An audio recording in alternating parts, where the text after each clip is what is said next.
Hello, this is Katie, and this is day 22 of a video a day in October.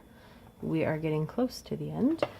I'm going to make a card. I saw an idea for one using, there are a lot of alternatives to the September paper pumpkin kit because it was more of a treat bag thing. It came with this stamp set. I made the treat bags for my nephew, kind of with him. He helped a little bit and then he stopped helping, but that's fine. So they were really fun to make, but there's some bits and pieces left over. So I'm going to make a card that I saw an idea for by Lori Mueller at stampindreams.com. So these are some of the word sheets that we put on the things. I'm going to use the Boo. Got awfully smudgy. So I have a card base. I don't want to make this video too long tonight because I am tired. But I have a card base, just a top folding black card base, and an 1/8 of an inch shorter all around, orange, and an 1/8 of an inch shorter than that, white. And I mounted those together.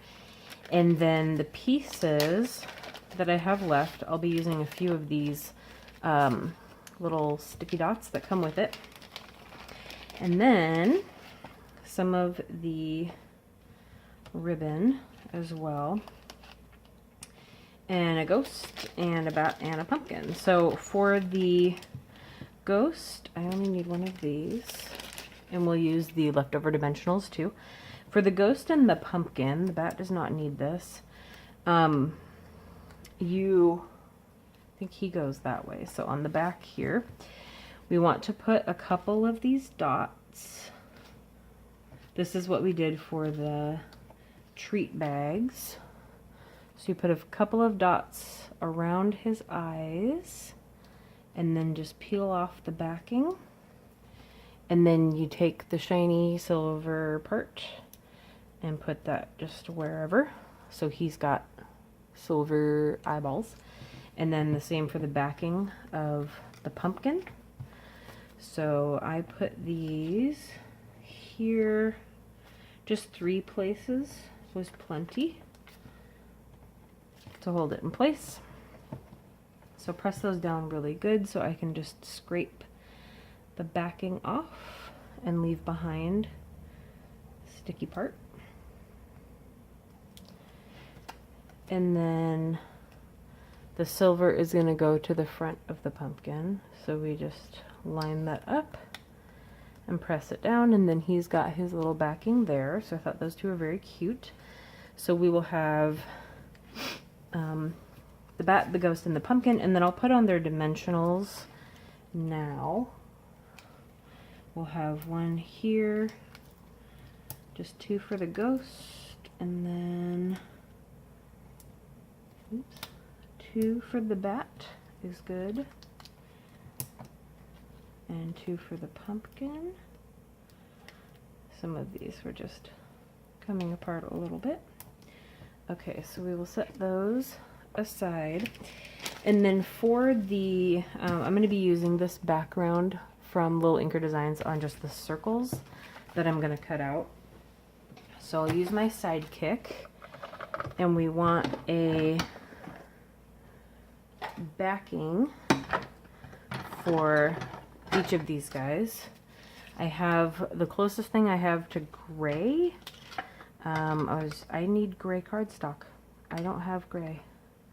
So this is a Stampin' Up color. I'm not sure what it's called. It came in a pack with a pink and a blue, I believe. It's gray enough for me. I don't think it's crumb cake because I think that's their like their brown, their craft, I think is called crumb cake, but I could be wrong. That could be crumb cake. And then this yellow is actually from the Simon Says Stamp April 2018 card kit. I think it was 2018. Yeah, from the butterfly. So it actually has like a watercolor kind of looking background to it, but I wanted a bright yellow, and that's what I found. And then I just have some purple cardstock that I had on hand. I'm going to trim this skinnier because the last time I didn't do that, the paper crumpled and then ripped my circle.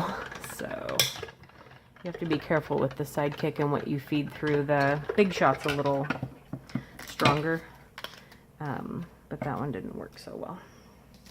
So I have my circle die, and those are good.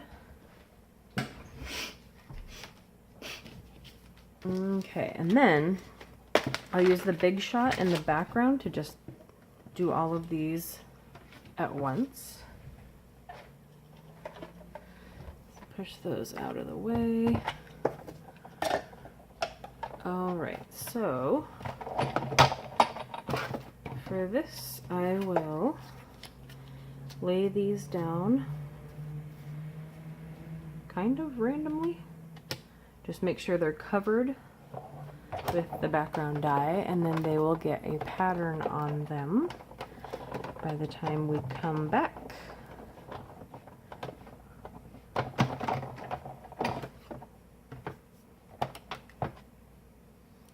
Perfect.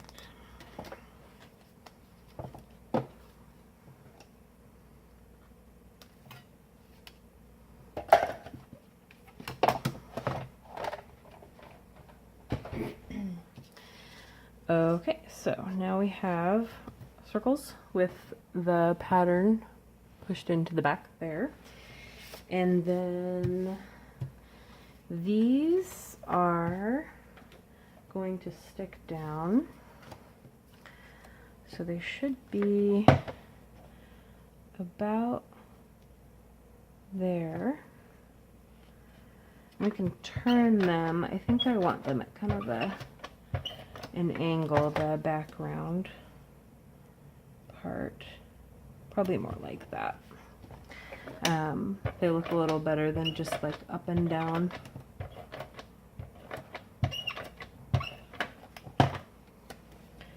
So we will have them going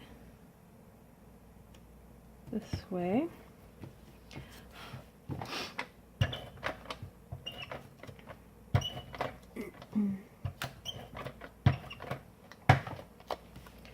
Works for me. Okay. And then that one. So we'll bring those guys in. All right. So then I also want to, I'm trying to remember how to do a fork bow because they work really well. But now I can't remember. I might just try tying a normal bow.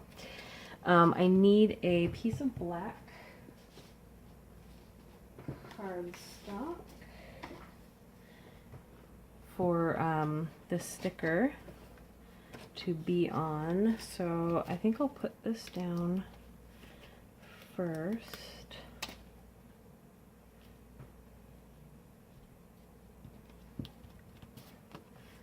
Okay. Put that there. Put the sticker down first and then kind of cut it into a banner.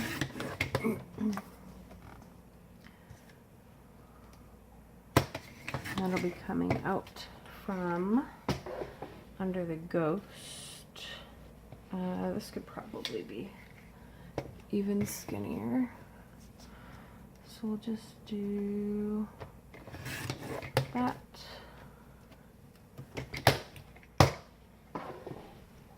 And then if my thing works, this might be too wide for it. I think this will be just fine if we do it just at the edge. Alright, so then we have our Boo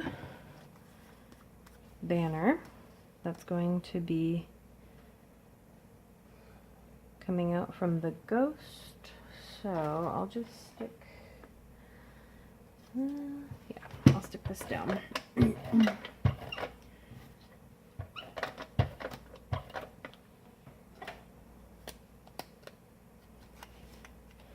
We'll have that going out to the edge.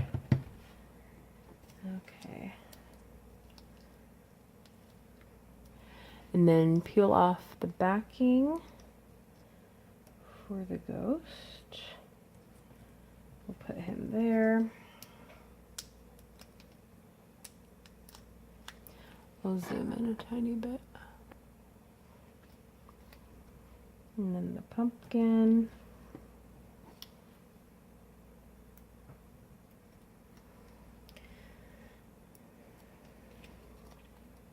And then that. And then I'm just going to pause for a second. I want to refresh myself on a fork bow. You actually use a fork because I want to show it to you. And I think I still have a fork from forever ago in my little carousel. This poor fork hasn't been eaten with for a very long time. So I'm going to look that up really quick and then I will show you how to make one. And then we'll do that for these three guys to give them a little something. I will be right back. Okay, so I just refreshed myself on that. Normally it's with ribbon. This is the twine that's left over. So I'll show you how to do that. I'm going to fold this little glue dot because it's the smallest size.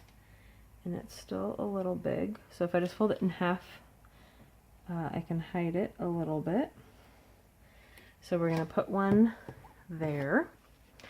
Okay, so for your fork, you take usually ribbon, but you can do it with twine or string. You take a fork and you have basically put it in half and you have some in front and the other one in back.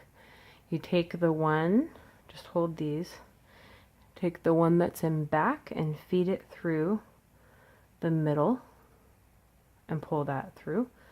Take the one that was in front over that and feed it through the middle on top.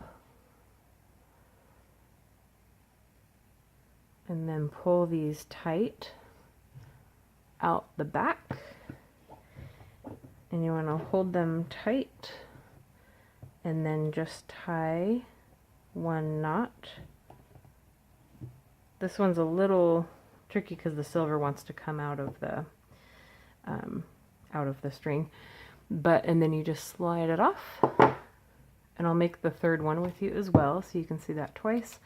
I'm just going to trim off without cutting myself enough of that. And then I will, some of these dots are smaller than others, so I'm just going to pick up one of these smaller guys, press the bow into it, and then pick up all of it. And we're going to give this to, we'll just give him a little bow tie. How about that? Why not? Okay, so one more. Just across the front and behind the back. So you have them like that. And then the one in back. Feed through the middle, below the strings. Take the one that was in front, feed it through the middle prong hole over the top. And then pull them tight in the back.